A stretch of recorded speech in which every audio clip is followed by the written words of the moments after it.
I'm a big believer in how you do anything is how you do everything. So, like this podcast today, like I'm all in. They want me to speak at a marketing class for the MBA students. I'm all in. I'm about to hike up a mountain with the freshmen and, lead the charge, and I'm all in. So I just think like the intentionality behind my why in everything, it really matters. Welcome to the JAMODI Podcast. Today we're joined by the head women's basketball coach at Arizona State University, Molly Miller. Her journey from Drury University to Grand Canyon has made her one of the winningest coaches in the game.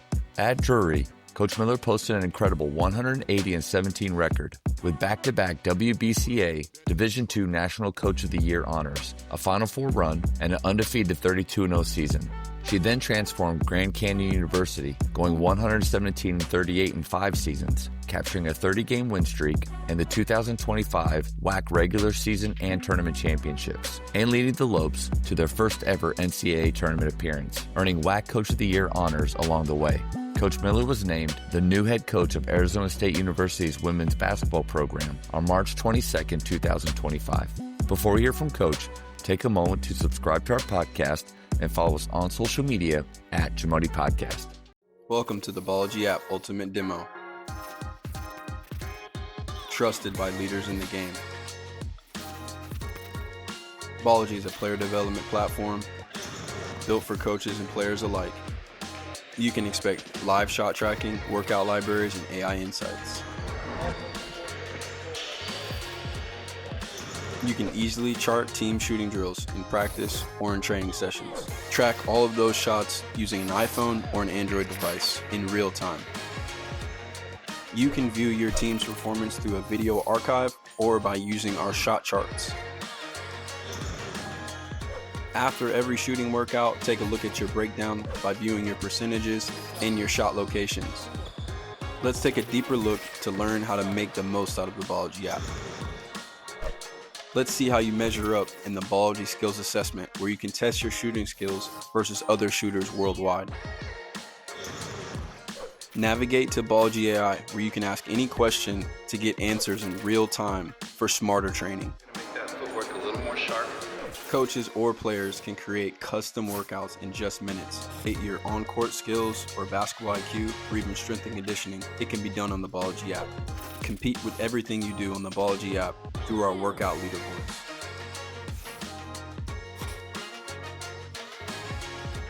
Elevate your game with the Bology app. Download it for free today. Coach. Hi, how are you? I'm good. How are you doing? Doing well. Sorry, we just got done from a tour. I was running in and out, and here we are. We're good. No problem at all. And I just want to thank you so much for giving up your time. I know this is a crazy busy time of year for you, so really appreciate it. Yeah, you're welcome. I'm excited. This is good. I love this type of stuff to get me out of the grind of the daily. Yeah, a little bit something different. And I had the pleasure of getting to listen to your podcast with Coach Miller, Tony Miller. He's awesome. And I had the pleasure of getting to talk with him with a quick timeout. And then I think I've seen you on some PGC posts with kind of the spirit and communication that you show in practice. So when I kind of saw all of those things, I reached out and just really appreciate you saying yes and giving up your time. This is awesome. Yeah, no, I'm excited. Well, tell me a little bit about this summer, and congratulations on the new role at Arizona State. That's awesome. And just from March, what's it been like for you? Huh.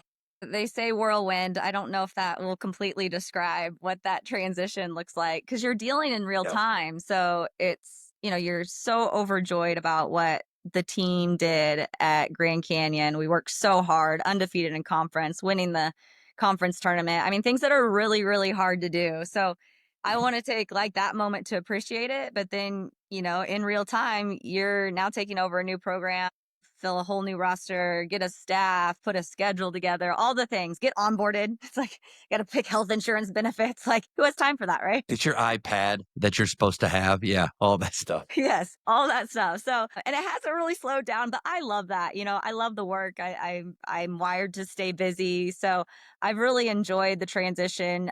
probably more so because people have kind of come and wrapped their arms around me and supported me from the get-go too, which has been really cool. Well, you had your team, and I don't know with the portal and everything. And sometimes when I even mention that, I can feel coaches just go like, "Nah, are we really going to talk about that?" So no, but with I don't know who you were going to have back from your previous team, but you go into a new team with maybe some players that have just come or arrived, or how did that work with getting to know the new players and then recruiting it maybe at a late stage in the spring or summer?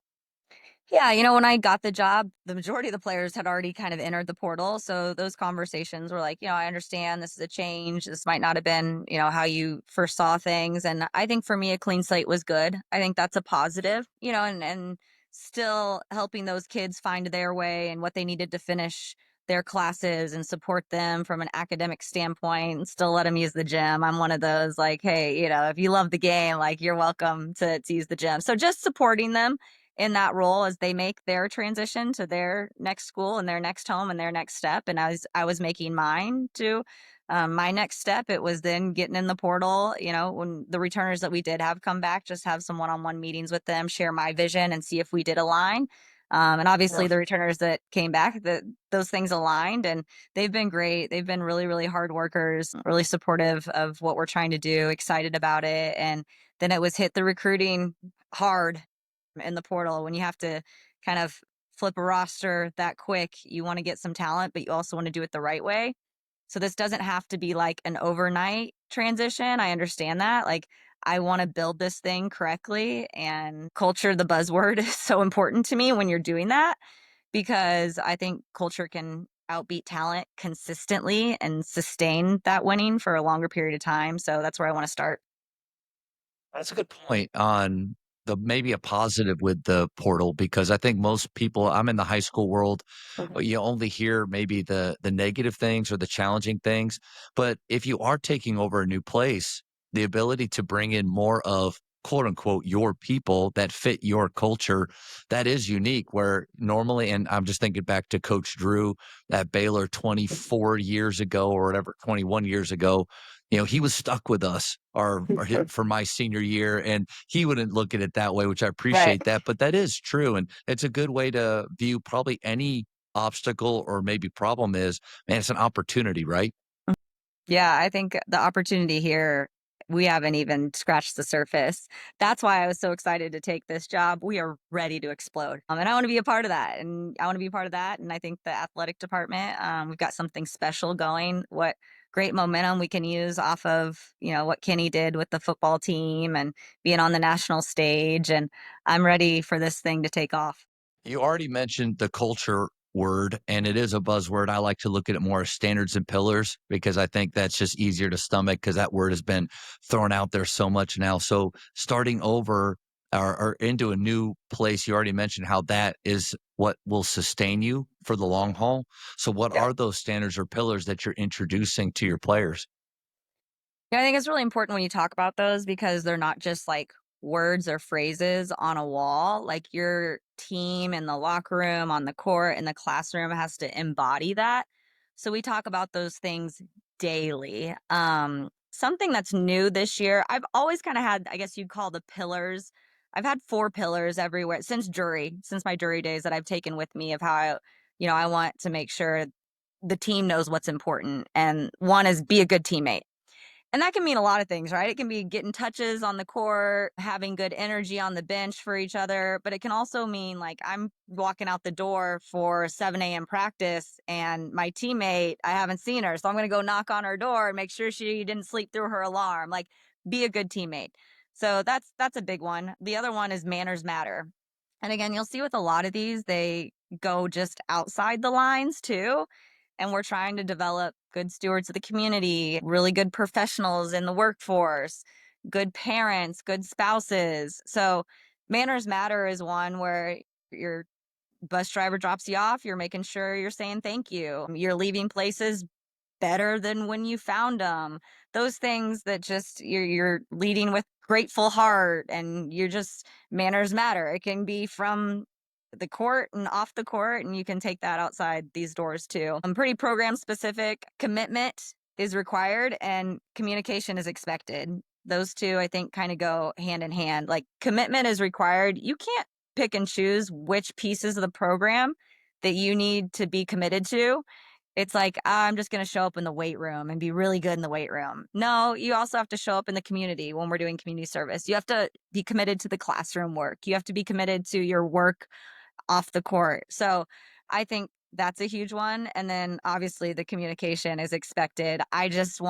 We have so much to do throughout our days. Communication is really important. Like if I text you, I just need like a thumbs up at the very least, send me a text back, but constant communication. And that's what will make a program really work. This year, I kind of added some words. Take charge has kind of been a theme. Well, one, I love the charge in basketball, so it's a play on words. But I think this is the 50th year celebration of women's basketball at Arizona State. It's like I want to take charge of that. Like I want to take ownership. I want us to feel something with that. Like take charge of our destiny, take charge with how we're going to implement this new system and this new chapter in Arizona State women's basketball. So take charge. And the acronym there is how we want to develop our culture. So the C is communication. Kind of already talked about that. That's how important it is. The H is humility. Like that's a big one for me. Like I just want to lead with kind of that servant heart and have that humility. The A is accountability. I think it's big. You got to hold your teammates accountable, yourself accountable. Those things are always big. The R is respect. I mean, I know I'm their coach, and I've got the say, but I'm going to respect them. I'm going to respect them. And in return, I know they're going to respect me. So that's a big one. The G is gratitude, kind of going along with the humility, but like we are so fortunate to be able to play this game. Like I want to lead with a grateful heart. And then E, energy. I mean, you had to put it in somewhere because that's like the non-negotiable for me and I'm full of it. So those are kind of the words that incorporate into this mentality of taking charge of this first year for me, the 50th year of the program and a new chapter in Arizona State women's basketball. We could probably spend an hour or so on all of those golden nuggets that you just shared and the culture that you take them through. And I took a few notes just to go through. The first one is that you talk about it daily. And I think that's huge because I played for people, and I think it's quite common that maybe the first 5 minutes of the first meeting or the first practice is culture, and then check, hey, got it done. 2 months later in adversity when it strikes. Remember, guys, the culture talk we had and how we said that one thing is really important, but that's just not how learning happens, or I think how it can really become deep within a team. It has to be kind of trickled over every single day. So I absolutely love that. What are some ways that within a practice, workout, or day that you do infuse those attitudes?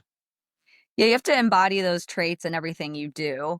So if I don't see something that doesn't embody but what we're trying to teach and learn, I'll actually stop practice and have a little culture check.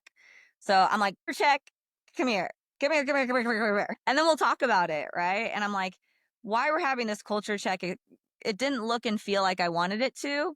Let's like rewind, redo, and let's make it look and feel how is the standard and the expectation of our program.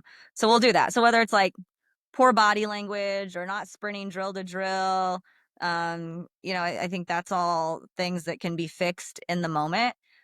We talk about, the behavior in the classroom and the expectations in the classroom all the time. So the standard is the standard there. And then, you just have individual conversations. I think just helping them, especially what it looks, these are going to be leaders. These are our future leaders, after what it looks like, what that kind of maturity level looks like. And I've told our captains with rank comes responsibility. So if I'm on you, it probably means that you're a big part of what we're doing and I believe in you, but you need to be able to be lockstep with me and what we want for our program. And the best teams, they run themselves, that locker room, they've got it down pat. But the more that I can model the behavior and the more we can emphasize those traits during practice, the more it'll show up on the daily.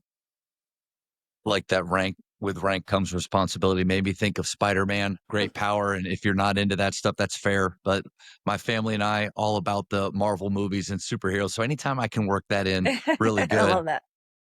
But the eyes wide open to culture moments, that's a great point. And they happen, I think, more than either we realize, because I think you have to put on that type of lens every day that I have my practice plan and yeah, I want to get through these things. This time is really, coaches are jealous of their time. And so we want to get through all these activities, but you have to be willing to press pause on that and address those culture moments.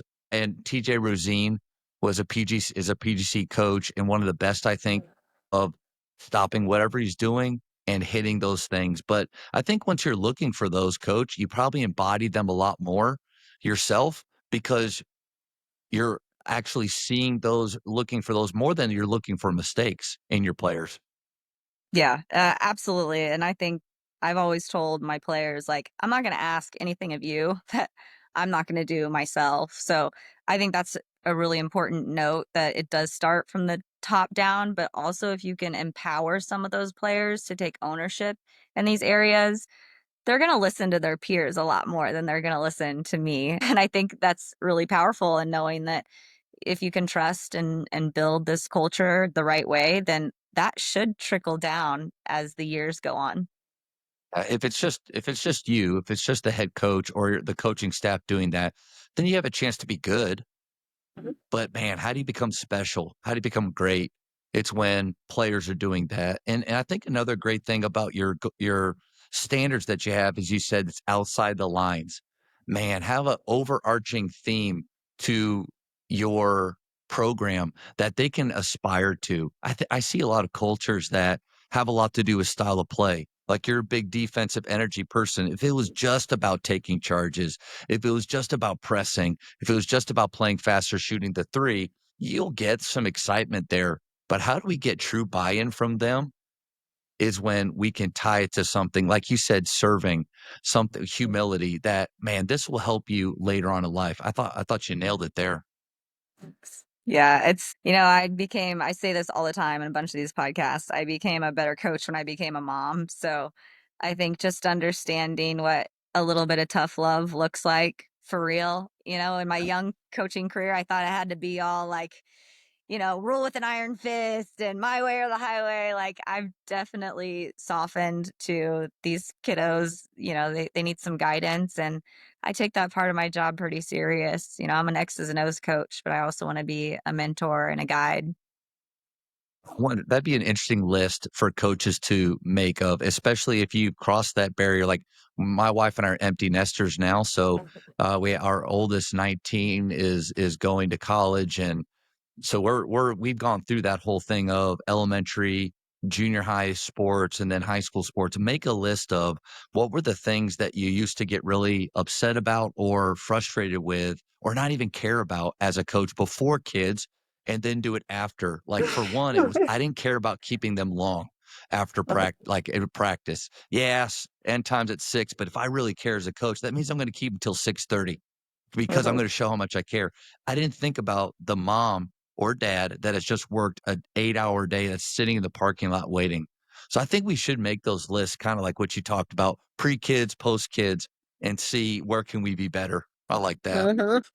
Commitment is required. Communication is consistent. How long do you give them? I'm at a new school right now. So I was also excited to talk to you is because you're setting up standards and doing in a new program in the same way on a very smaller scale that I am down at Midway High School in Waco. Communication is something, especially with younger people. I don't think they feel the urgency that they don't look at it as a conversation that we're having. What's the time limit that you give them on when should they give the thumbs up or respond to, especially if you're asking them a question? I don't think there's like a real time limit. Like if I send them a text after practice, if they need to respond before they go to bed, I know they have their phones. And I've No done some doubt. things Yeah. too where like if I know there's roommates and one of the roommates is responding, I'm like, hey, you might want to make sure that your teammate's responding because I haven't heard from her. And then, they'll probably go knock on the door or give them a call. So just also placing, again, that responsibility and that ownership in their teammate to hold their teammates accountable. Because I could call them 10 times, I could text them, but hey, I've got 2 people who haven't responded. Are you guys going to take care of that for me, captains? Like those things that just now they can kind of even understand what my position is like, oh, this is frustrating. She hasn't responded. Now I got to go get her to respond. Yeah. So again, that We just start team the thoughts just ownership. start tumbling down the mountain of like, what's wrong? Oh man, I need to go over there right now. But yeah, Yeah, I mean, they're usually pretty good just because if you make something important in your program, it should show up. I've made that important. I've stressed that. Like, it's gonna be very, very frustrating if we don't have constant communication or fairly timely communication. I also know they have class and meetings, so I'm not expecting something like right in the moment, but I am expecting it before the day's over.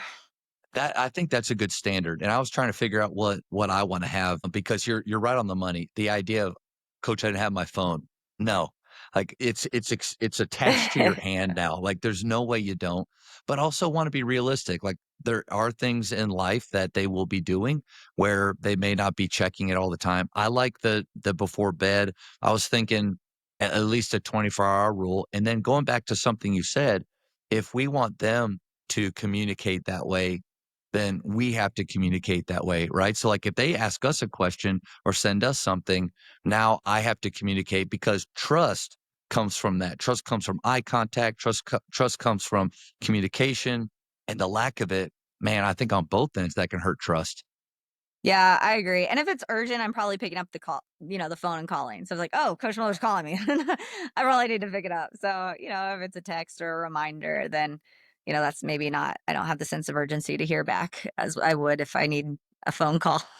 50 years of Arizona State basketball. I love the fact that you're choosing or you're trying to find things to celebrate. I think we can all do a better job of that. Like I'm new at Midway. I need to find out how many wins does Midway have? How many games have they played in their history? How many 1,000-point scorers, guys playing in college? What year is this? Is there something that we could hold on to and make a big deal?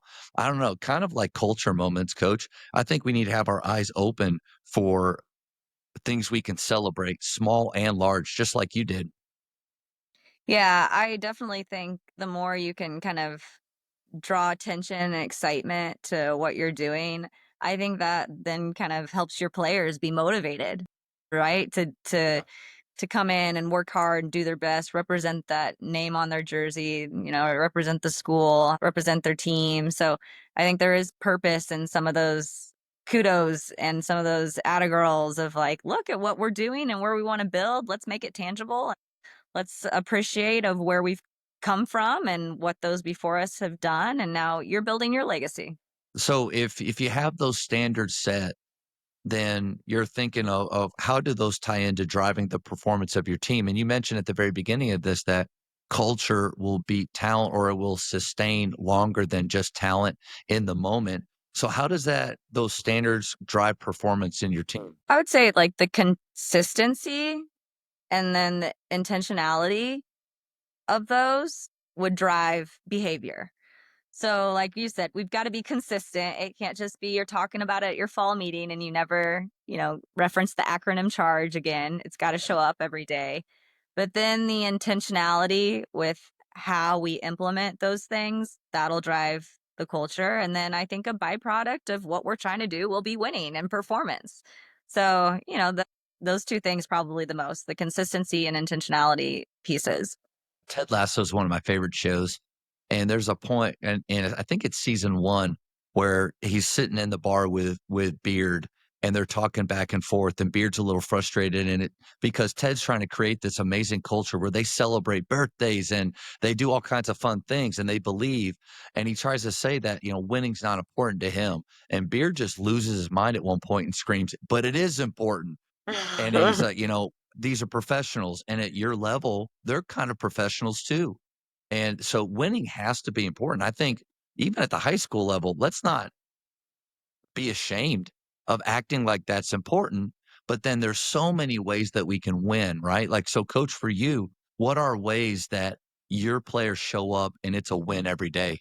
Today was a win for us in practice because I think we had one of our worst practices on Tuesday. It Mm. wasn't very good. And that was kind of the first time that I'd saw like over a span of time just not drill to drill not being great. And so the challenge was like whatever this looks like today, like let's go hard, let's have energy and make it a better practice.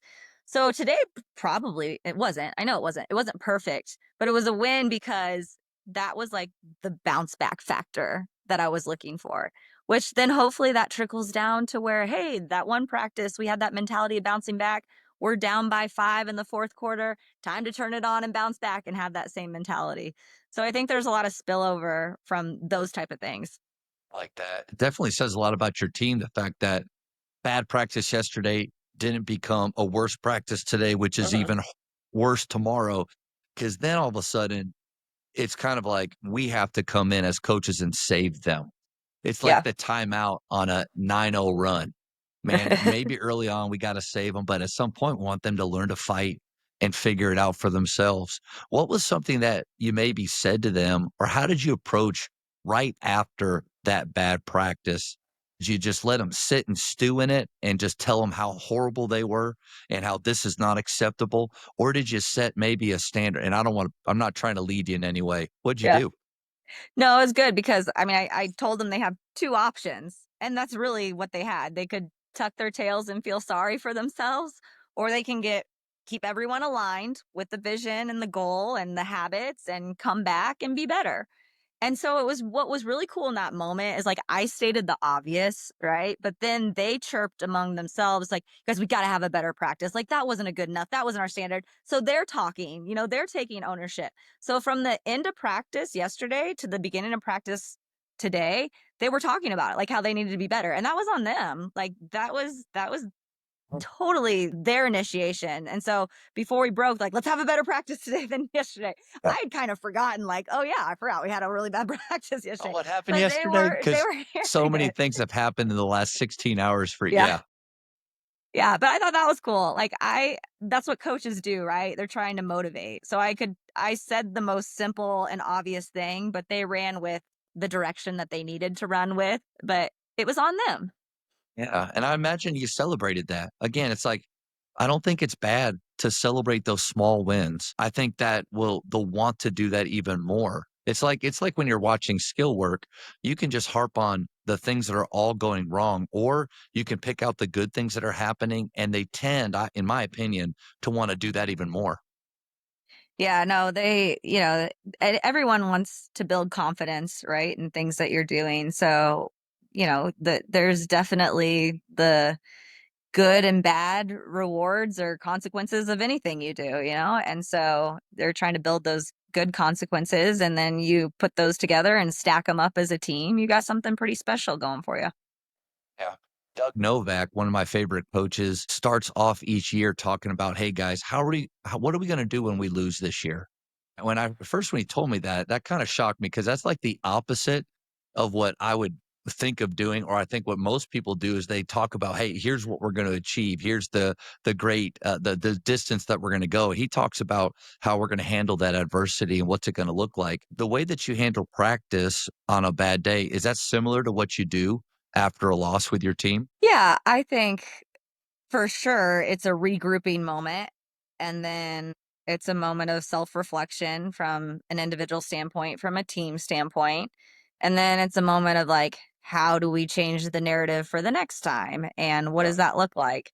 It was interesting last year because I knew we were going to be pretty good. So I almost had to ask the opposite question is like, how are we going to handle success? Because sometimes I think that's a little It's a good problem to more have. challenging because you get complacent and you're Yeah. beating everyone, and here you are undefeated in the conference, and it's coming down the stretch. Do you just clock in and clock out knowing that you're better on paper? But that's oftentimes more challenging than handling a loss is handling success. So both ways, you've got to figure out as a coach how you want to kind of dive in and focus and structure your daily to handle anything that comes your way. Oh, no doubt. PGC talks about the two things that we really have to be careful of drop our comparisons and then also drop our expectations, because both of those can lead you down a path. When in warmups, when you look at the other team during warmups, you can compare and maybe that eye test can mess with you. But if you have a great season or a great team like you are, the expectations, I can't imagine that pressure. And coach, I felt a little silly asking you that question when I looked at the win percentage that you have overall. You haven't had to have that talk very often, which is good, but you're probably right on the money. You've had to deal with managing those expectations of successful teams. That's huge. Yeah, we've been very fortunate, but those losses do come and players dread it because they always think they're going to have a hard practice after a loss, but not necessarily. It's definitely more focused though. And something I did with my team last year is we had a film session and we had just beat a team by another double digit 20-point victory, and I'm like, gosh, I got to keep them going. I had a really good group, but I'm like, I showed them film. I'm like, we're actually going to go practice like we just lost that game yesterday. And they're like, I'm like, no, we're gonna practice like we lost it. So we dialed in and we picked out the kind of the uglier parts of film, and we can't get hit on that ball screen. Like, do it again, do it again, do it again. Because that's what, if we lost, we would have hammered home the poor ball screen coverage. But we won, and I still thought there was room to improve our ball screen coverage. So act like we lost, and that's what we would have hammered home. And we had kind of a saying going into every game: we're 0-0. Now, here, mind you, here we were 28 and whatever too, or we had run 28 in a row, and I'm like, we're 0-0. Doesn't matter. We're 0-0. So any reporter that would come in and talk about the record, they're like, what are you talking about? We're 0-0. That's a great nugget, though. How do you keep them focused? And when you win games, I think you tend to watch film less or be less critical and maybe just celebrate more. But you and I both know you can win a game and play poorly. You can lose a game and play really well. So I think it's a great idea. Let's handle both of those scenarios almost the same way. Never too high, never too low, but always trying to learn and get better. I would love to have seen their face in the moment when you said, "Yeah, hey, that was great, but we're gonna act like we just lost." I think keeping them on their toes a little bit with that stuff, or after a horrible loss, maybe you get them donuts the next day and you kinda do something completely different than maybe how you and I were coached, which is, "Oh, man, what is he like today? Yeah. Who do we have? Which coach is showing up?" I don't know. I just don't wanna be that guy. Yeah.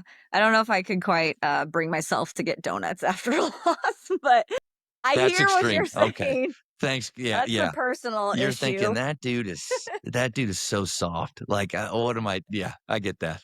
No, but I do agree. There's some, we're just talking about consistency, and there's some things daily that you want to keep the main thing, win or lose. Like, there's these non-negotiables, and they're going to show up every day. So that's pretty going to be pretty solid in that. Social media is huge for any program. I don't care if it's a high school program or college. What are some ways that you use that to enhance your program? It's a great storytelling tool, right? You can showcase your culture, you can showcase your players, you can showcase your program. There's that connectivity with fans and recruits that kind of gives you the inside glance, maybe more of a behind the scenes look, which I think is special because then you Yeah. get to really know the players. You get to publicize what you're doing and how you're doing it and your why. And I think that's a great tool for everyone, who's a touch point in the program to have that connection. I know you have people that help you with all of that, which is awesome. And I'm going to try to recruit some young students at Midway that want to help me and kind of be a part of a team. But what are some of those things that maybe you think are really fun or things that you do that are a little bit more planned or activities? And if you don't have anything, no problem at all. No, the mic'd up is always a good one, whether you're micing up a coach or micing up a player. Like, you can kind of see thought processes or even personalities with a player come through. They're really talkative, or they're kind of shy, or they're really a good teammate and they're the energy cheerleader of the group. Like, I think that's really, the mic'd up things are really cool. We're doing that one now where you kind of walk across to the locker room and there's a camera set up and there's a whiteboard that has a fun little question, so that'll give you insights. Yeah. Like today's question was, what is your hidden talent? So a fan might not have ever known that. I think Michaela said she can balance a feather anywhere on her body. So that's just really unique. And now I'm sure some fan during some point in the season is going to be like, can you really do that? I brought you a feather, balance I it on your brought a nose. feather. Like, those insights are so fun. Yeah. And I think I'm a big accessibility person. I just don't want to be shut off to one, the kids that we're mentoring, there's these kids looking up to our players. I don't want to ever them not be accessible to them. We have people coming in and out of our practices all the time, whether that's high school coaches, whether that's administrators or staff, alumni. Like I love that. So I think social media is a good way to get to know the program and the people that surround it, but then like it also invites them in a little bit more. Yeah, when they come to games, they'll be watching players that they know more about their story. And I think you nailed it with we get to let people see the culture that maybe they are only judging us on those Tuesdays and Fridays or whatever nights that you play and for your 40 minutes. But then they can kind of see that there's way more than we do than just that little bit of time. And then one thing you kind of mentioned a lot is it's fun. And I want to be the kind of coach that prioritizes fun. And in my opinion, fun doesn't mean that you're not serious or disciplined or that you don't have aspirations to do special things. So I think you kind of keep it fun and light like that. And then the energy you've been bringing or talking about, it's probably even easier to bring that when it's fun. Oh, yeah. I mean, I don't have TikTok, but that's what all these kids are doing now. So now, like, one of my players last year, Poa, when she wants to do a TikTok, I kind of roll my eyes, but I'm like, all right, this makes her so happy. Here we go. Like, teach me the dance real quick. I'm like, it has to be short. Don't make me learn a bunch of steps and moves, but here we go. I'll do something with you. What the heck? And, I think it's just, it's a new time. And I think as coaches, we always say the best ability for players is availability. Maybe adaptability for coaches is the best ability because I want to adapt. I want to be cool and hip, but I also want to understand what makes them tick and what they find joy in and be a part of that. So glad you mentioned that you don't have TikTok. I don't either. I don't have Snapchat either. All those things when they were coming out, like I'm thankful just to be on Instagram and still call it Twitter. But all of that. I think when you mentioned you taking a risk and kind of doing some of those things, it brought me back to that word humility. Like, how can we show humility to our players? Well, don't try to act like somebody we're not, or don't be afraid to look silly and don't be afraid to take a chance and to do something fun. That's probably a reminder that I really needed right now because these players, they're feeling me out and I'm kind of learning them. And so there's always a thought in my mind of how is this coming across? How are they perceiving this right now? But man, just relax, be humble, show them that you're willing to have fun and take a chance. I think I needed that reminder. Well, I always need it too on the daily. Like, you don't have to be too cool for school. You don't have to like be this figure that has like this invisible sign on my Yeah. forehead, like head coach, do not approach. Like, I don't want Yeah. that.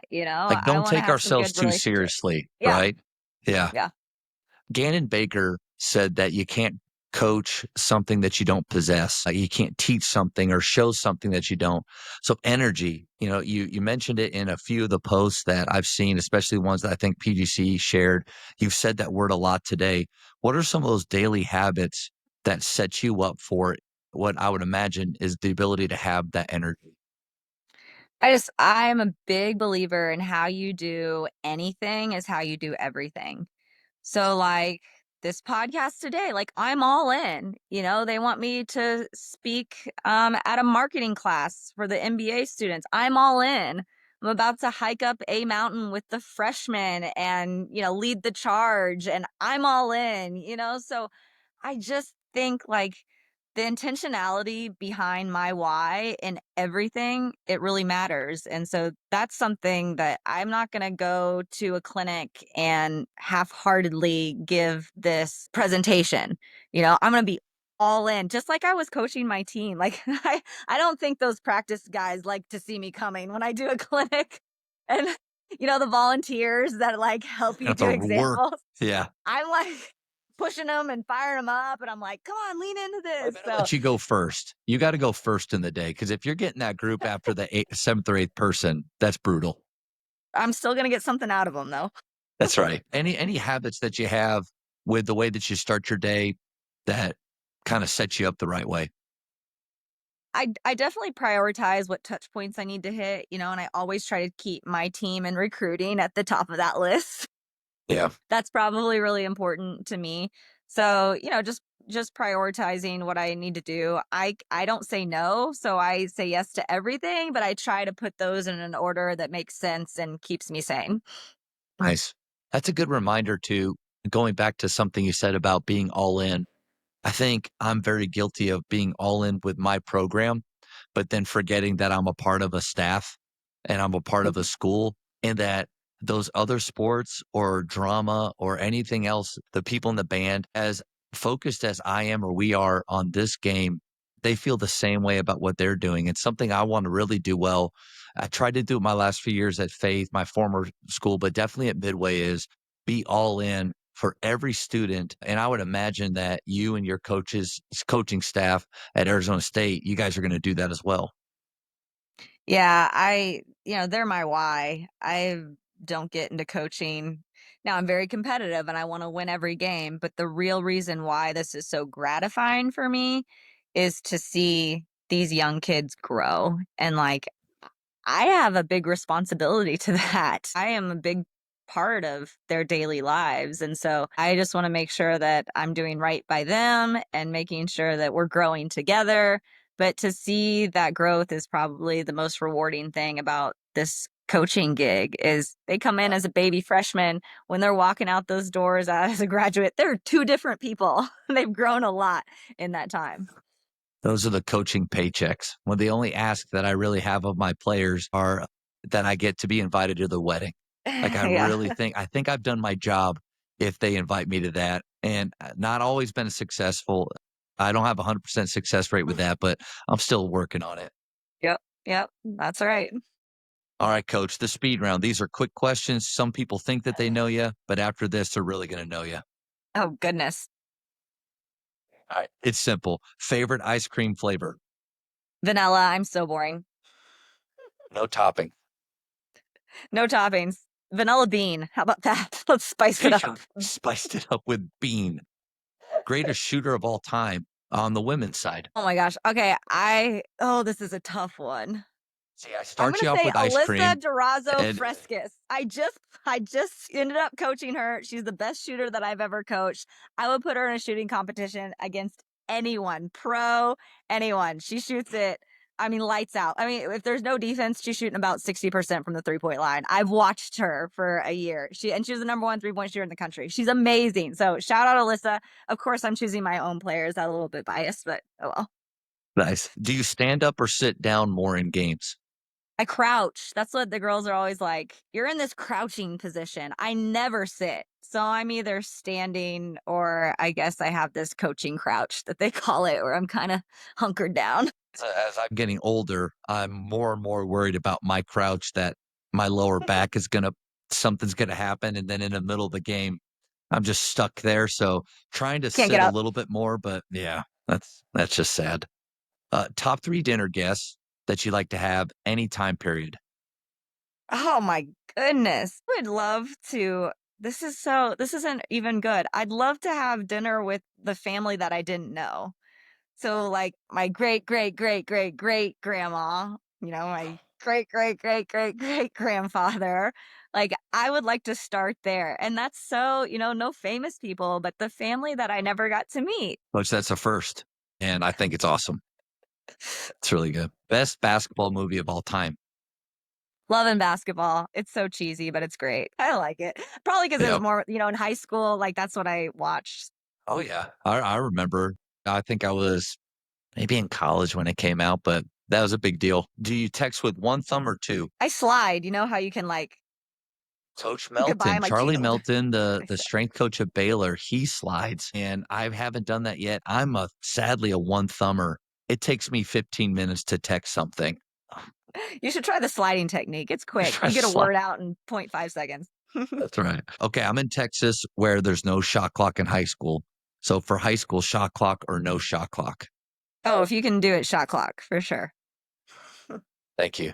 Yeah, I'm hoping that people listen to it, and we should. Texas basketball, high school basketball, in my opinion, is really good, especially in these big major cities, and we need it.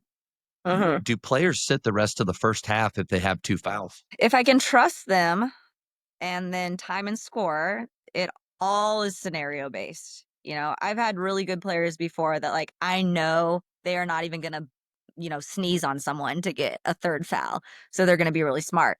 But, if we're up by, double digits, there's no reason to have them in the game. So it's a little scenario based, a lot of trust too. But Like that. typically the rule of thumb is, come sit by me because we got to protect your fouls. That's right. Well, Nate Oates, I thought he had a great not podcast, but press conference when they asked him about playing some guys in the first half with 2 fouls, and he said, "Players foul.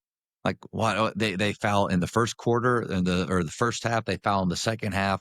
I'm not gonna worry about when." But I would probably be more on your side of some trust built and probably early in the season, right? Where maybe you let them go with 2 and see how they do with it. Yeah. Maybe in a blowout game, you just have a little chat. Like, I'm going to try this. This is my litmus test. If you can't handle it, then you've taught me that you're going to have to That's sit right. by me if you get in foul trouble. Well, make a note of that. She cannot stay in. That's good. Favorite holiday? Let's see. I love Thanksgiving because I'm a foodie. What's the go-to? The you know what? After the meal is done, making a shepherd's pie. So putting like the mashed potatoes and the green beans and the corn and the turkey and the gravy and then the sweet potatoes, and you layer it, and then you've got an all-in-one meal for leftovers. Realized I'm hungry. That's good. What book would you give someone? Probably the simplest read that has the most impact. Like, I love The Energy Bus. I love that book. It's really, really quick read See and a that? lot of great points. Like, Yeah. you can read it in a day or two and get some really good material out of that. Good. 2 more. If this was your last year coaching, what would you do more of? Probably spend more quality time with players, I think, in my younger years, and especially now that I'm at a Power 4 school, the scope is so much bigger in terms of media obligations and research, radio and marketing. Like, there's a lot of pool in a lot of different directions. And Random so, people down in Texas yeah. asking you to give up hours of your time. No, Yeah. no. I would definitely just like push all. If I knew this was my last year, not do any of that and just spend time with my players. But that is a necessary. I like that stuff too, and it's definitely necessary. But if I knew it was going to be done after this, I just be like, I'm just going to spend time with my kids. And I'm sorry to dive into this speed round question, but do you find that you really have to be intentional with not just scheduling time with them, but making sure that this daily calendar doesn't just fill up and you miss that? Yeah, I mean, what's nice about our job too is we have a mobile office. So, you can make calls on the way home, and I usually call our players. It's so funny when I first started doing Mm. that, they're like, "Hello?" And I'm like, "You sound like you're nervous that I'm calling." They're like, "Yeah, well, did I do something?" I'm like, "I'm just saying like, hi and good job today, and do you need anything from me?" And like, so now it's become a little bit more of a normal. So they're not afraid when the head coach calls. Probably a good thing for all of us to do is call them for things when they're not in trouble so that they answer the phone and they don't just screen us like, I know why he's calling right now. That's good. Right. Last one in basketball, and we'll take this in 2 directions. In basketball on the women's side, who's the greatest of all time as a player? Because I'm in Phoenix, I gotta go with Diana Taurasi. I gotta go with DT. I have to. I've watched her a lot when I've been in Phoenix, and the Mercury and the longevity and the impact that she's had on the sport was amazing. And she was in it for a long time. So a Oh, yeah. deserved retirement. Allie, how many years did she play? Gosh, I mean, what was she like 41 when she Yeah. retired? 42? I mean, it was a long time. 20 plus years or Yep. around 20 years. Uh-huh. Incredible. All right. On the men's side, and this is, these Michael arguments Jordan. can go for. Don't even ask. Michael Jordan. Let's Stop. go. No discussion. MJ. You know what's funny about that answer is when people say Kobe, LeBron, a couple Tim Duncans, if you're a Dallas Mavericks fan, you'll say Dirk. They always have to justify why. They'll say Kobe, and then let me tell you why. Or almost like they've done something wrong. When it's Jordan, it's just Michael Jordan. Stop. Done. Don't need to say anything else. Coach, this was awesome. I mean, you're so busy. You got so many things going on, and really appreciate the time. You gave me an hour A lot of good nuggets, especially with your culture. Just really appreciate it. No, thanks for having me. This was fun. I hope you can catch a game at some point, and open invite when you're down in Phoenix to come by. That's awesome. I'm going to be there. Definitely rooting for you guys and really appreciate it, Coach. Thanks for having me. Thank you for checking out today's episode.